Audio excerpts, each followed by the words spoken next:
Stalingrad, often called King of the Cruisers, but is it really? It's kind of like a small battleship, but since it's still a cruiser, it gets better dispersion. The guns get all of the best characteristics. They're basically laser beams that can put the fear of Stalin in the red team. The best part about her, she's technically free and is currently available in the store for 2 million global XP, so cancel your weekend plans and get to grinding. Stalingrad is a supercruiser at the highest tier in the game. Basically, this means that she has really big guns. She sports armor-piercing shells only in a massive main battery range stock. She's heavily armored, has the biggest cruiser HP pool at the tier, and can be one tough nut to crack. She is, however, horribly unmaneuverable. With a turning circle the size of Rhode Island, she can be spotted from space and has a hard time dealing with enemy destroyers since she only has AP. As for the consumables, no sonar, but she does have an ultra-long range radar and heals. The main guns are what she's all about, so I would build her accordingly. Improve that dispersion, acceleration, concealment, and reload time of the main guns. The best free-to-play guy around would be Kuznetsov with extra range, intuitive, TPM perks, fully packed for more radar and heals.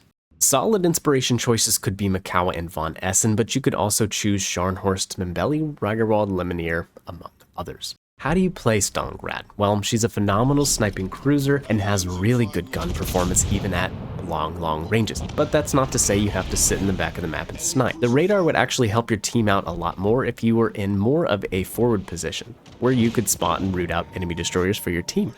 Island cover can keep you safe from getting fired at from many different directions and help you avoid taking plunging fire from battleships. Stalin's main prey would be cruisers. Minotaurs are especially tasty, but battleships showing too much leg could also be in for some punishing damage as well. For a cruiser, this ship is incredibly resilient when played correctly. Great bow armor with an icebreaker, a strong belt, and decent deck armor help protect her from enemy fire of all sorts. On top of that, she has 65,000 health points and decent heals. The guns are, of course, arguably the best guns on any cruiser in the game. They have great shell velocity, very high alpha damage, improved penetration angles, and great accuracy with very high sigma. Stalingrad is also fast in a straight line, but she corners like a Carnival cruise liner, so leave your agile builds at home. This is one cruiser that is susceptible to HE spam and fires. Fire duration is 45 seconds instead of the usual 30, leading to much more health lost, and she's a big target. The tankiness of this cruiser disappears the minute you flash her mammoth broadsides to red team, as she has a massive citadel that sits above the waterline. On top of this, she has low damage output potential, and not having high explosive shells can make her a subpar destroyer hunter and less effective against heavily armored bow end targets. To make matters worse, without sonar, Stalingrad is reliant on her radar alone if she is pushing enemy DDs and could be easily torpedoed. My final verdict: Stalingrad is what we all really wanted when we were playing Riga, and probably even the Kronstadt. She lives up to her reputation, but does she hold the spot at the top of the food chain? I'm not prepared to say that, actually. Alaska is still a very capable supercruiser at the same tier and has a lot going for her as well. Stalingrad can get position locked sometimes in games, meaning she cannot disengage and reposition with her obscene detection range and massive turning circle.